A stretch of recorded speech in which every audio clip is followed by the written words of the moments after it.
One. Good day, ladies and gentlemen. I'm Stefan DeVille, leading today's episode. I've got the usual cast of characters: Charles, Wayne, Peace. Yo. Chuck being a funny man, Mike, Yeah. What up? okay, and of course, once again, Stefan DeVille, better known as Stefan DeVille, not what I Chuck put swear, on there. I swear, I thought you were gonna see it before we started. Oh no! Oh no! Oh, so okay, ladies and gentlemen, today's gonna be a funny episode. Oh my God. All right, we're going to show you the other side, that the not serious side. We've been together for over 35 years, and through the 35 years, the one thing has been consistent: we have no problems of cutting on each other each and every time we get together. Now, we do have rules. We can't talk about people's children. Nope. And we don't talk about their wives. Nope. Every once in a while, we'll talk about their mothers, but that was accepted back in the 70s and 80s. Because that's how you get people riled up. Your mama joke. Mama But, jokes. but normally we stay away from that too. I swear to God, I have cried already. God. Yeah. But anyway, so today's episode is called Our Funniest Stories. Now, of course, 70% of Duran stories will involve Mike in some fashion, because Mike is a resident prankster / funny man / okay, well, Asshole. yeah, okay. That's Chuck. But I don't know if anyway, y'all see me pointing to Chuck. yes. But anyway, so fellas, tell us one of your funniest stories between us. Go ahead, Wayne. All right. I think one of the things I think about is, back in the day, we used to take golf trips. We've been to a number of places, but one of them that stands out is that trip we took to Jamaica, and I think it was a long weekend, and I think it was like probably day 2, and it was like 250 degrees out there, and we got to I don't know. I think it was on like the 5th hole or something. Mike was like, "Fuck that, I'm done." he said, he was like, "Nah, I'm not doing this no more. I'm not doing it." He's like, he said, I'm just driving. I'm just driving the car. Don't talk to me. Yo, man, my feet was burning, man. That's how hot it was. Yo, through my damn shoes, through the golf shoes, them shit, it was hot. It was hot. Listen, I don't care what anybody say. Listen, when you walking, like Steph said, it was Hebrew slave heat out there, and I'm walking, and the soles of my feet was hot. So I just gave up. Hey, who was there? Oh my God! So it was the Jamaica trip. It was me, Charles, Mike, and Will, my friend All Will. right. Well, then I'm mad at y'all, because one of y'all niggas should have picked his ass up and carried him.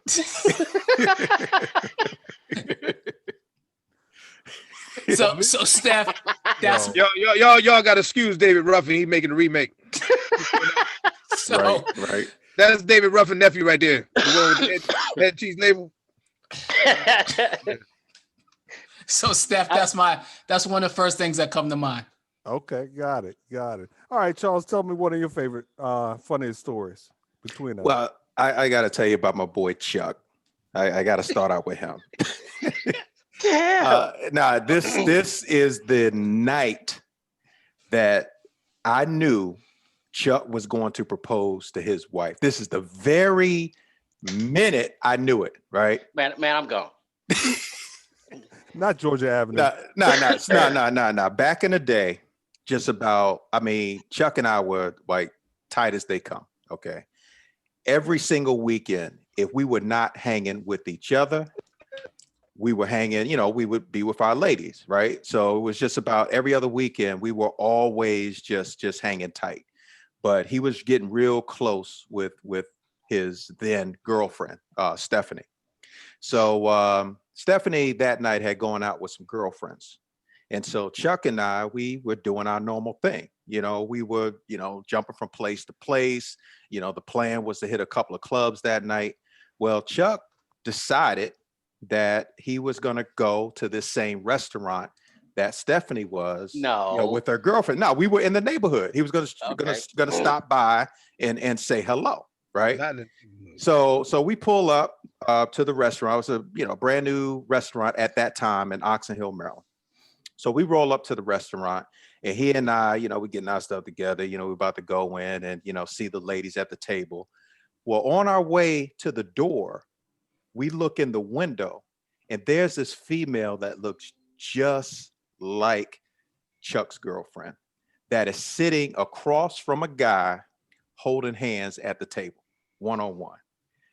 This brother is out there about to go ballistic. I'm like, well, what we gonna do? I know we fighting tonight, so how you want to handle this? So we literally going into this restaurant to confront this table and to handle this dude. On our way to that table, we actually run into the real Stephanie, who's at a table with her girlfriends, just like she said she was. And let me tell you, the sigh of relief that came off this brother's shoulders that night was like, whew, okay. So we go in, we greet the ladies. He's so happy to see her, right? Much happier than usual. He tries to play it off. We get back into the car. Right? Now, normally when we going from club to club, we got the hip hop going. We playing the go-go and we blast. You better not say it. Man, that night he was all reflective and quiet. We two dudes riding around playing slow jams, bro. He was like, man, I don't even feel like going to the club tonight. We rode around all night. We did not go into a single club. I think we may have gotten something to eat, and that was it. Man, he was like, man, I've been thinking about my life, and yeah, that's crazy. And I tell you, not a month later, it could have been 2 weeks later, he had a ring and he proposed to her, man. That was the very night I knew it was going to happen. Okay. All right. Look, I'm going to clear up two things and we're going to move on. One, I didn't say, and we didn't say we were going to just go to the same restaurant that she was at. What it was is there was only two really popping clubs at the time. And I think it was Thursday nights in this area. And it was like Thursday nights it was Friday's restaurant in Greenbelt. That's where it was. And so we ended up going there because it was either Fridays or another one down the street. So we went to Fridays. We're standing in front and we're about to go in. Like you said, we saw who we thought was her. And yeah, I was fast, right? So now what he's not telling you is, without me saying a word, all I see him do is this. He goes in his pockets and he pulls out. Now, y'all remember back in the day, Charles had the little sports car, right? He had his little 90s Knight Rider driving gloves. Remember this shit? So he pulls out his gloves and he just starts. He's not saying nothing to me. He sees me spaz now, so he knows what's about to happen. So instinctively, he says, fuck, we fighting. Okay. So now what happens is, bam, bum rush the door. We go in. I'm crazy. I'm headed straight to the table, and as I get up on the table, and I keep walking. I keep going straight, and I just keep moving past because wasn't her, wasn't him, right? So I walk around, so he sees me go past the table. He goes back, and we kind of meet on the other side, and just then we look over the rail, and we see her with all her friends sitting around the table, and like he said, I went to the table. Hey, what are y'all doing here? Hey, good to see you. How you doing? Man, I started talking so fast, and so he caught me. He was like, "Hey, man, you wanna?" And so we left. And just like he said after that, man, the night was blown. We in the car, yeah, man. So, yeah, I was thinking about the next 3 to 5 years where I might be in life, and so yeah, what he said is true. All that happened, and it probably was in the next couple of weeks. I ended up proposing and. Here we are 33 years later. So yeah. All right, so you had Melvin Lindsay playing another slow jam. Man. No, he had Renee and Angela. Silhouettes. That was the night. Yeah. So all right, so he got his life in order after that. All right, so Mike, tell us one of your funniest stories between us. Well, as y'all know, I became the jokester because everybody, they mess with me, I mess with them. So I always got to be on guard. Well, anyway, we got somebody who was with the crew. We call him a distant cousin. His name is Wayne Nichols. And when I went down to homecoming, Pretty Ricky, what they call him. Anyway, Yeah, he's pretty rich. he would mess with me all the time, whatever. So I saw some gum, on his dresser. So I said, "Hey, brother, we about to go out. Can I get a piece of gum?" And he said, "Nah, brother." And he took the last piece and just chewed it, like folded up in front of me and put it in his mouth. I'm like, so you just can't give me half? You just got you, yeah, And like, you selfish mother. I got something for your ass. So what I did was, before we actually went out that night, I think I was able to make it to the novelty store. So what I did was I went in there and bought some blue gum, blue mouth stain gum. So once you chew it, it stains your lips and your teeth and your tongue blue. So I said, "All right, bastard." So what I did when I went to the store and I purchased the blue mouth stain gum and I put it in his room. So what I did, I took out his double mint and I took the blue gum and put it in there. And I was meticulous. I went in the bathroom. I took the gum out the wrapper. I put the blue gum in the double mint, put it back folded. Listen, it was Mission Impossible style. It was for real. So put it back in the dresser. So I said, "Hey, man, before we go out, could I get another piece of gum this time?" He said, "Nah, bruh, this is all I got." He rolled it up again and popped it in his mouth. And I just waited there. I said, "I'll be waiting." And he started chewing.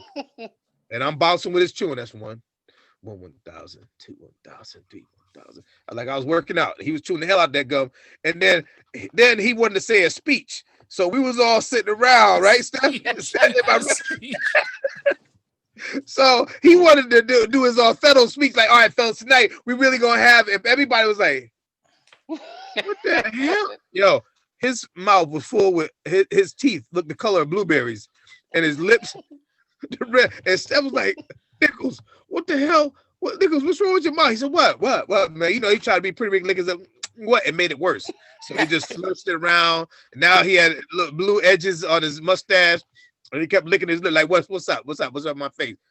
He went in the bathroom, and all you heard was, "Oh shit, yo, Mike, I'm gonna F you up, Mike. Give me up." And of course, I made exit stage right. I made sure the front door was open, so I went outside for a little bit till the brother cooled off, came back in. So that's one of my funny stories. But Steph got the kick out of that because Steph didn't say nothing. He just kept trying to hold it in. But Steph was loving it because he was talking all his job. "And you, Steph, you should know it." And Steph was like, "Yeah, keep talking because your mouth was getting blue about a minute." So Steph was like, and he's like, "Yeah, Mike, let me tell you something." And I'm like, "Go ahead, chew on, brother. Chew on." He did look like a Smurf. Oh, what?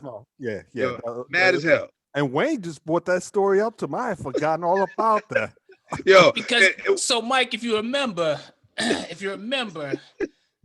I know we was gonna talk about pranks, but if you remember, you had made a stop. I think you said when you was in Connecticut, you made a stop at what's that place, Spencer's, before you made it down for homecoming. Oh, yeah. So that was so the blue gum was just one of the toys you brought with you, and I think we're gonna hear about one of the others when Steph starts talking. Yeah, absolutely. I'll bring it up in the prank section. Yeah, but anyway, go ahead, Chuck. Give me one of your funniest stories between us. Oh man. Okay. So I think we talked about this once before, but I'm gonna bring it up again because I swear it cracks me up every time I think about it, man. So we loaded up the car. I think it was me and Charles that went up and we met you guys. I don't think Stefan rode with us. Anyway, we all met up in Connecticut some kind of way. Right. I think when we stayed at Mike's. Was that it? Mm-hmm. Yep. And we went to play basketball. Yeah. I'm talking about the stream. I knew where he was going. I'm walking away. All right. Go ahead. So, all right. So, hey, look, y'all can jump in here if my memory gets a little foggy at any time, but we're all gonna arrive at the same place. Now, don't go anywhere, Steph. All right. So, Steph, Mr. Soldier Boy. All right. Steph served our country honorably, faithfully, and this is early on in his career. We were all together, and we were playing basketball, and there was a stream back there, and I guess we were talking about getting water or whatever. So Stefan, Mr. Soldier Dude, says, "Hey, there's a stream back there. Just drink some water out the stream." I'm like, man, nah, it's dirty, whatever. He's like, nah, man, because the water is flowing over rocks. The rocks purify the water. All right. So we're like, okay, yeah. Well, he's like, well, I'll show you. Well, yeah, we'll test it, whatever. Unbeknownst to him, I believe it was Charles had gone upstream to take a piss. It was Salters, wasn't it? Was it Charles Salt? Yeah, it It was was Salters. Salters. Yeah, All right, yeah. so, okay, because he wasn't part of the conversation, I guess. So Salt was upstream taking a piss. So meanwhile, Mr. Souza dude, see, it's flowing over the rocks. He's giving us the military, show, and then he slurps the water, and then I don't know how does it come out that Salt was up there taking a piss. But that's bottom line is that's what look. To know that my man, look, I love you, bro. And had I known, I would have stopped you. I We didn't. didn't know. We didn't know. We didn't know. So Stefan drank piss water, and it was Mm. hilarious. I'm sorry. Oh, that's To this okay. day, huh? That's I mean, but okay. it is okay. You were okay. You didn't catch like Mm, nothing. mm, But mm. Hey, Yeah. man, Steph, I think it dissipated in the water, brother. It spread out in the water. It didn't infect you, man. Because yeah, you Yeah, were no, right. You were Yeah. right. See, the yeah. rocks purified the water, and it didn't purify the smell, but it purified. His breath smell like urine, Hey, not Listerine, but urine. All right, not a problem. Well, let me tell you one of my funniest stories. All right, so y'all know how competitive Charles ass is when it comes to yes, golf. Lord. Jesus. Allegedly. Oh Allegedly. Yes, sir. my Yeah, God! okay, I whatever. mean, Yes, sir. yeah, I've been known to hit balls erratic every once in a while. And one time at a golf course not far from you, Chuck, it was the first darn hole.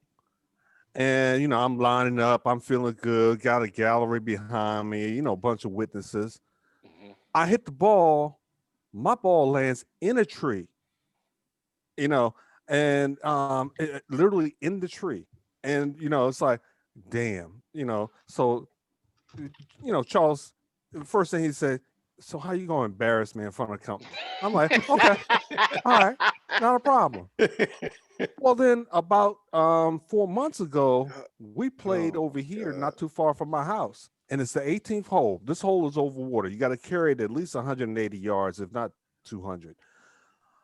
I hit the ball, great shot. All of a sudden, the ball tails off and goes to the right. So I'm like, damn, Charles, I got to hit another one. This mother, father, brother, sister decided to sing Shalimar second time around. I was hot. I'm During the like, golf game. yeah, during the golf game, because I realized I gotta hit again, but you don't have to embarrass me in that fashion. Man, some of the funniest moments ever on the golf course have been with this dude. He's hit balls in the Anacostia River. That's He's true. nearly hit vehicles. He's hit a couple houses. I Yeah. mean, one time he swung the club with all his might on the tee box, and the ball went 3 feet backwards. I had never ever That is true. seen that before. That is true. Hey, So Negative that's shot. my man. Oh yeah, comedy relief, no doubt, Yeah, no no, doubt. hey, absolutely. hey, I got one real quick, man. Go ahead, Chuck. It was what was it? A couple days or a day before your wedding. So, Whose wedding? Which one? yours. Okay. Which wedding? God, dog. Damn it. Go ahead. The last one. The last one, the one that's gonna stick. Right, the only one that matters. Right. Okay. Okay. All right. So, I got a call. I used to own a restaurant. I got a call from the news station. They wanted to come down and do a story. And it was before we opened. So I said, well, let me call my boys and let them be a part of the story. So I called Charles and Mike was in town. So the two of them came down. All right. So their sole job was just to look like customers, right? Because we weren't open.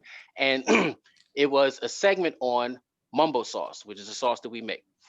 And mumbo sauce, we made it with chicken, fried chicken, right? All right, so we do the segment and we're talking about the sauce. It was mumbo sauce day, whatever, chicken wings. So that the camera crew is focused in on Charles and Mike, and they eating this chicken and they eating this chicken. So now they're hamming it up because they're trying to make me look good. They're trying to make the sauce look good. They're trying to present well for the camera. So Charles, my boy, All right, Charles gonna do whatever he can to make me look good. So here's him eating this chicken. Mm, Looking mm, ghetto. and he's taking like, man, you would think Ghetto. he's not taking low bites. Now, if you looking at it and there's no sound, this is what it looks like, right? With him eating his chicken. This chicken show is good.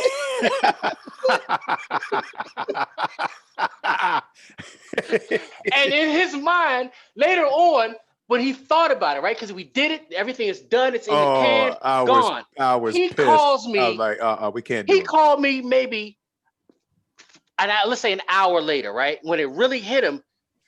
Fuck, I was sitting there cooning, eating this chicken like a runaway slave on television, talking about, yes, sir, this chicken show is good. Mm-mm. He's like, hey man, is any way we can you call him, man? Can you call the station? Can you get him, man? I really don't want to be seen like that, man. I was like, and I felt bad. I felt bad because for real, he did it for me, and he did it not realizing what he looked like. But he really didn't look like that. But I had to put myself in his shoes. That's what it felt like. Because I would have felt the same way. Yeah. But Charles, but you did that part. But then, of course, I tried to be a Food Network. I tried to be a Food Network critic. And I started talking about the sauce and the delicacy and how the essence of the food. And these motherfuckers, like, they just stopped the camera like this. Oh man! I started breaking down the mumbo sauce and the ingredients and like, the flavor essence really mixes well with the chicken. So it did.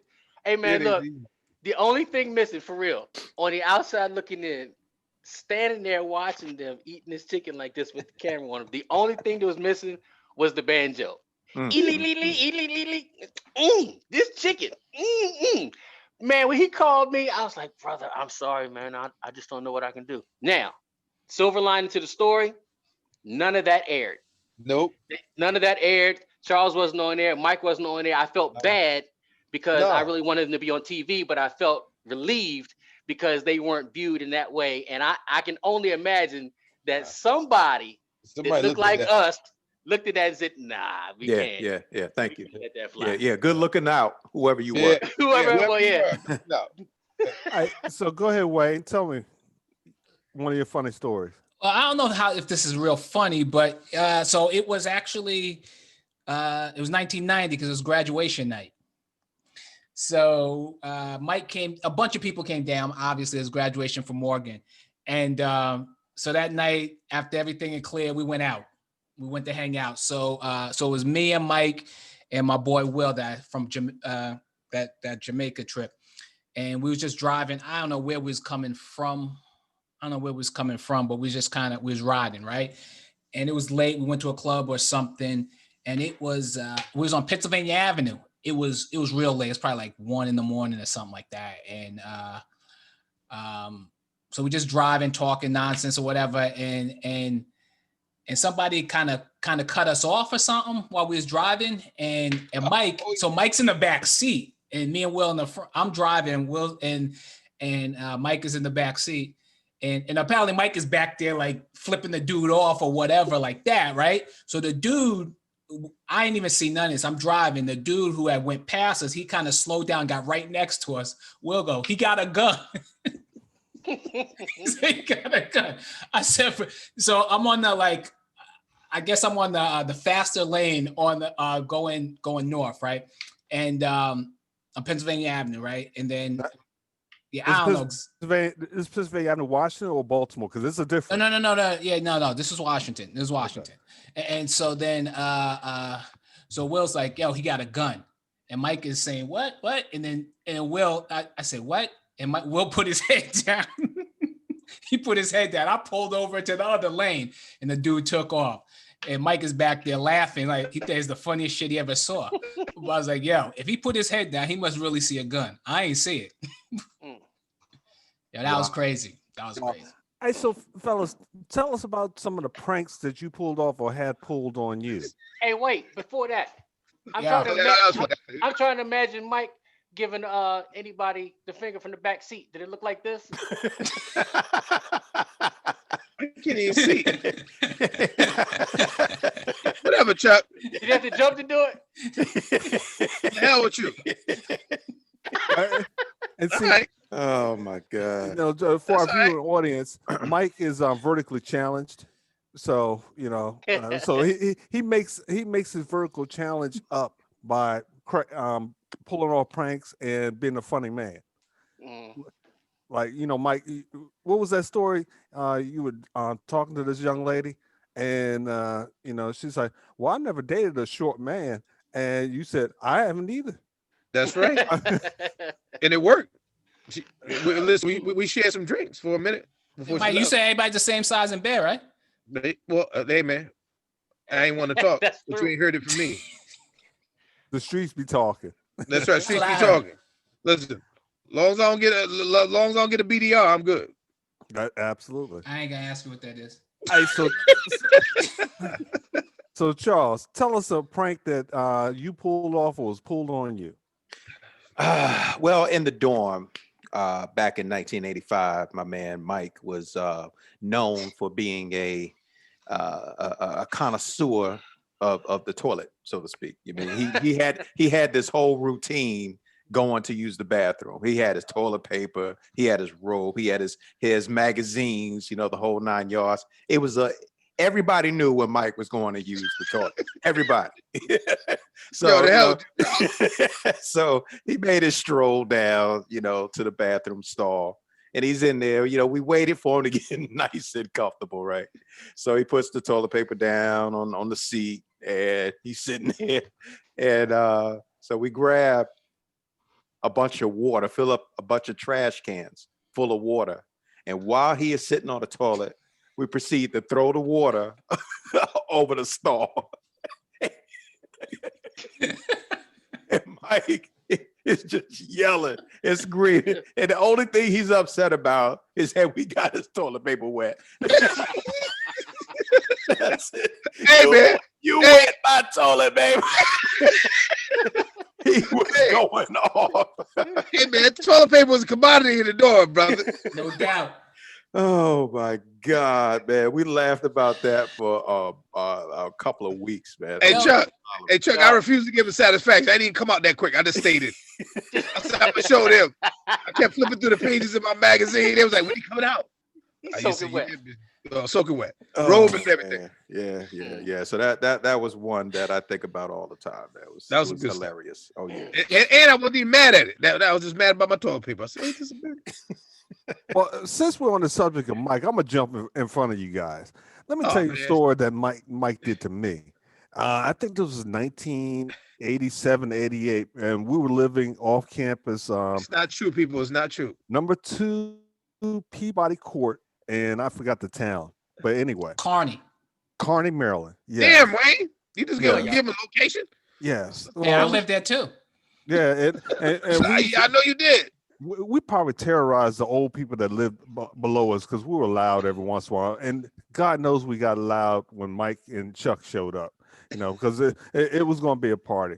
Well, I had to go off I'm sorry, I had to go back to campus, and at that time I had already started smoking cigarettes, and so I got to go back to campus. I'm minding my business, driving down the road, and I light a cigarette, and take a puff. Put the cigarette down, driving. Next thing I know, I pick up a cigarette, did another puff, pow, pow, pow, pow. This mother decided to put firecrackers inside my cigarette. There were loads, cigarette loads. Yeah, and the amazing thing is the cigarette looked normal. So he dumped out the tobacco, put in the loads or whatever he put in there, and then stuffed it back in there, and pow, pow, pow. And he got me a couple times with that bastard. Listen, Go a long way for a joke. wait. Let's clarify for the people. First of all, We'll clear it up You for the can't people you later. can't clarify shit. Clarify your Wi-Fi. Yeah. Clarify your connect. He's still talking. He can't even hear us. Oh my God. Yeah. Yeah. But anyway, Wayne. Yeah. Made improvement. Try to turn. Yeah. Y'all get me? Y'all Nah, can you, No. you Listen, back hey, though. so You listen. back. So what Go the ahead. load was? No, Steph, I didn't. I'm back. Okay, Steph. It wasn't that I had to empty out the cigarette. The load was made like a stake, like a wooden stake. So I was able to push them in there deep enough. And then what I did, I took a safety pin and used it. You know, like I said, Mission Impossible again, and pushed it all the way down toward the middle because I want you to get at least 2 puffs out of it. So I measured the puffs in cigarette time. I said, okay, that's 1 puff.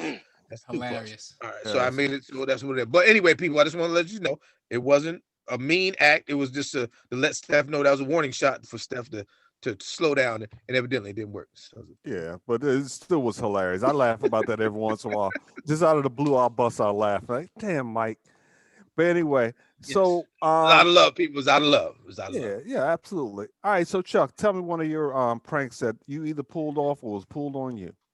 Oh yeah, I don't know that I've even got any pranks on y'all, but y'all got me. All right, well, they didn't know this at the time, and you people are finding this out for the first time. I do not like to be fucked with when I'm sleeping. Man, don't wake me up. I mean, if it's but man.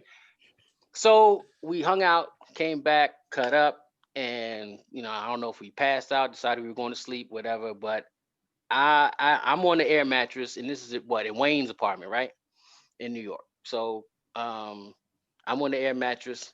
Air mattress is full when I go to sleep, but when I wake up, not so much. So I wake up and yeah, whatever, Mike. So I wake up, I got toothpaste all over my face.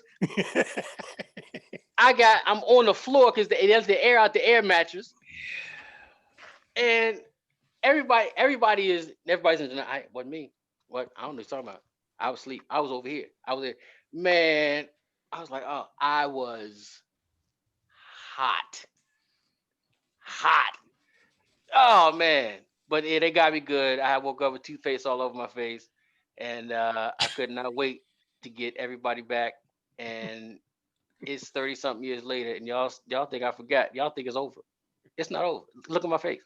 Oh I'm traumatized. I'm still Listen, inside my it feelings. wasn't, man. I stayed by my guns. That wasn't me. Mm. Were you there? Yeah, man. Then you guilty by association. Damn it. This is some bullshit. All right, so Wayne, tell us a prank that you pulled off or was pulled on you. So I mean, if I'm thinking about the dorms a little bit, I mean, I don't really do a lot of pranks. I at least see a lot of shit. I'm not really involved, but yeah, okay. Weasel. All right. that's how I get down. But I remember when we was on in Cummings Hall, we did a bunch of stuff to occupy our time. We did all kinds of crazy stuff in the halls, and everybody was in the hall. No one was in that room. Everybody's in the hall. And so one of the things they did was this. It kind of had like this fake Nerf basketball kind of thing where this Nerf basketball thing where we would play horse, be in the hall playing horse and making up all these crazy, ridiculous types of shots or whatever. And I remember Thomas. I remember Mike put some baby oil. He put some baby oil on the floor.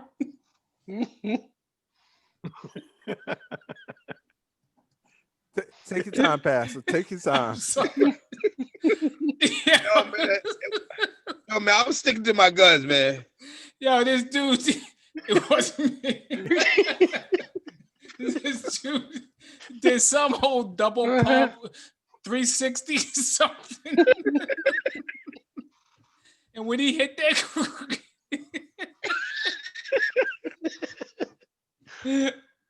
when he hit the ground, that was his ass. And Tom was very light skinned, so when he got up, he was mad. I mean, he was red. God. But it wasn't me. So I mean, first, why is it that? I'm sorry, allegedly, Mike. Allegedly, it was Mike. I just saw him with the baby on his hands, but maybe he didn't do it.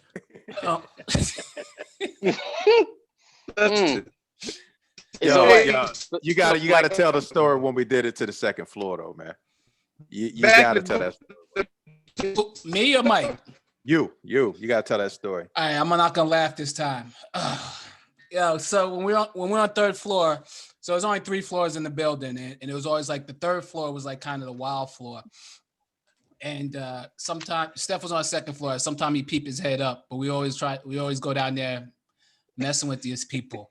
So one night, I don't even know what started it, but one night I know what started it.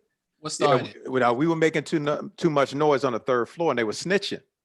The people from the second floor were snitching. Okay. All right. Yeah. So then what we did is, so I don't know who knew where all this stuff was, but like one night it was kind of late. They found out where the junction box was and turned off the lights on the second floor, and then sprayed shit all over the floor, right? And then made all this noise and make people run out of their rooms. All you heard was people smacking the floor. They had baby oil, lotion. It was ridiculous.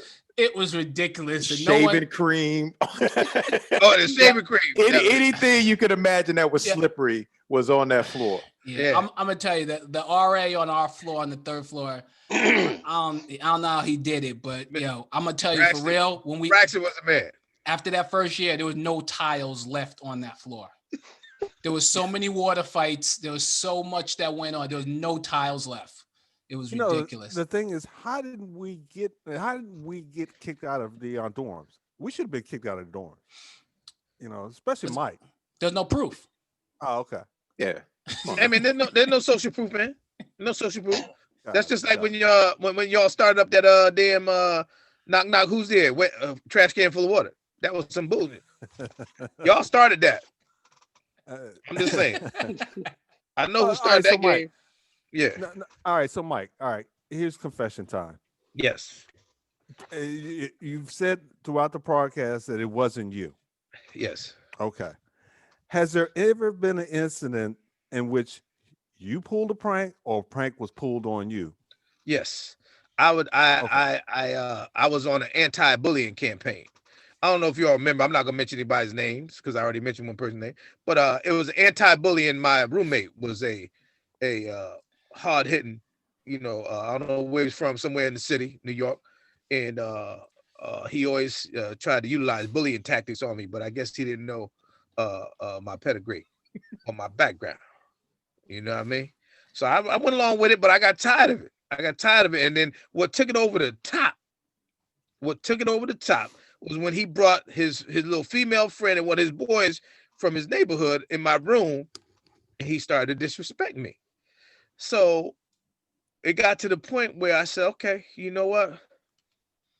I'm gonna take care of this. I'm gonna clear this room out because there's too many people up in here, and there gonna be some furniture moving, and I need just one person here, just one person. And I knew who that was gonna be. So what I did was, I don't know where it came from, but I found some mace. So what I did was, they was gonna go out and say, yo, we're gonna be back. So just make sure, you on your side of the room. I'm like, okay, all right, keep talking, but okay, go ahead, keep on your mouth. So when they went out to go get their little meal, so what I did was I found some mace. I think I went down to Lenny, aka Hucklebuck, White Hucklebucks. We went down to Lenny with the white shoes, and I said, Lenny, didn't you say you had some mace in your room? He said, yeah. What you need it for? I said, don't implement yourself, brother. Just turn your head. Just put it on the table and turn your. So he put it on the table and turned his head, and I took the mace. And what I did was I sprayed the doorknobs. I sprayed the sink handles. So when Bully Man came back with his people, they laughing. Yeah, I don't like smoking. He's smoking. He bringing cigarettes in the room, whatever. That's all right. But Bully Man touched the door. Bully Man's boy touched the door. Bully Man's girl touched the door. And they went and washed their hands. So they touched the handle. Bully Man touched the handle. Bully Man's boy touched the handles, and Bully Man girl touched it. So they was all sitting down, and they was ripping open their papers about to eat. And then I guess somebody had an inclination. They had to rub their eye. So one person rubbed their eye, and it started burning. Said, yo, man, what is this? My eye's burning. So my man went to go help him, and he put cold water on his hands to help his boy. Just spreading it. He spread it.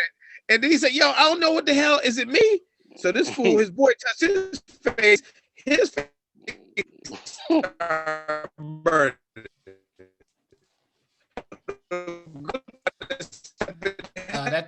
too well there, Mike. Damn. What happened? It was just getting good. People going around Rosie's holding his eyes, burning shit. So you saw 3 people going out. Hold on. What? Yeah. So Mike, I lost it. yeah, you did. You got broke up a little bit in there, but You know what? but you gave fire. You put fire in his eyes, is what I'm hearing. Anyway, make a long story short, the bully and his people got fire in the eyes, and the party was over. And that was it. But it was more of an anti-bullying campaign, people. I just want to say that I have not an evil bone in my body. I like to play jokes, but I thought that was a point to tell us about you can't bully somebody and you can't be socially inappropriate. And that was my way of explaining myself. Thank you. So does he know? Does he know it was you? And did it? To this day, he did not know, but now he might. He might. Oh, okay. Guess what? You got to come get me now. You got to come get me. just don't get caught up in traffic. Absolutely. Well, look, ladies and gentlemen, we're going to start wrapping up the show for this evening. Fellas, anybody got another story that they want to share before we wrap it up? Now, I would like to send a shout out to Braxton, who was our RA at the time. He was a very cool brother. All he wanted was his pizza. All he wanted was to get his pizza on time. And that was the only brother I know would get his pizza, open up the door, look both ways, see us out there, shake his head, and go back home. It was beautiful. It was a beautiful thing. Hey, Steph, I do. Go ahead, Chuck. Go ahead, Chuck. No. I was gonna say I want to send a shout out to Nichols. We talked about and he wasn't able to be here.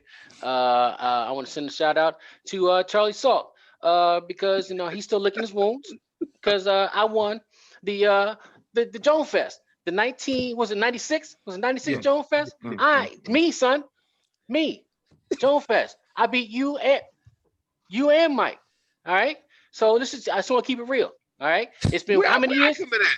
You were there. It was you, me, and him. That was one where I killed you. I think it was me that said you ran out the room. You ran out the room under the door with your hands up. You remember that?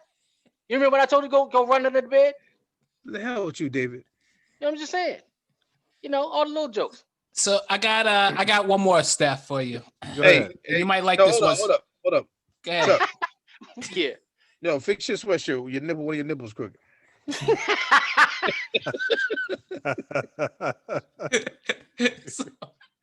Only person I know lose weight and his nipples go this way.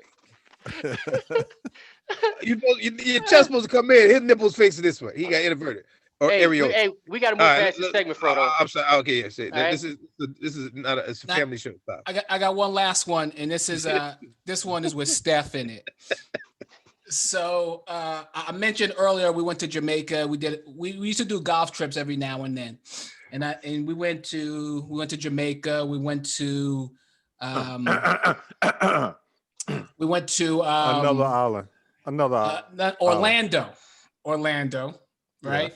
Yeah. And I guess I won't say the last place, Myrtle Beach. Yeah, that Myrtle one. Beach. So. I know where this is going. This is not cool. So anyway, this is a Steph one. So we're at the spot, and we get our rounds of golf in each day. A round or two or whatever. So one day, Stefan says, "You know what? I'm getting a massage." I said, "What?" He's like, "I'm getting a massage." Yeah, I'm going right because they was doing that at the hotel or whatever. I was like, "All right." We was like, "All right." Everybody went and got their little breakfast or lunch or whatever by the pool, hanging out, right? And Steph went and did whatever he was going to do. I don't know, an hour or so later, Steph come back shining. Like he got Vaseline up, armor all, something. He was shining. Armor all. By far the worst massage I've ever had in my life. And she put so much lather on me. I'm like, good. And of course, we're near a beach. So I was afraid sand was going to blow on me and stick. I'm like, oh no. Steph was shiny. He looked like patent leather. Yeah. Steph was shiny. Yeah, you what? Yeah, I was shining. No question about it. Oh, that's hilarious. That's it. All right, not a problem. Well, ladies and gentlemen, you've seen the funnier side of us, and we hope you've enjoyed it. Feel free to leave a comment or shoot us a couple of suggestions for topics. But anyway, I'd like to thank you for taking the time to listen to our segments or even view us on Facebook. Until we meet again, ensure that you like and subscribe to our YouTube channel, Facebook, Instagram, or anywhere that you get your podcasts. So we leave you with peace and blessings and love until the next time we meet. Goodbye. No deuces. Deuces You froze love up on deuces. us. Yes, deuces froze up on us. Say it, Mike. Deuces.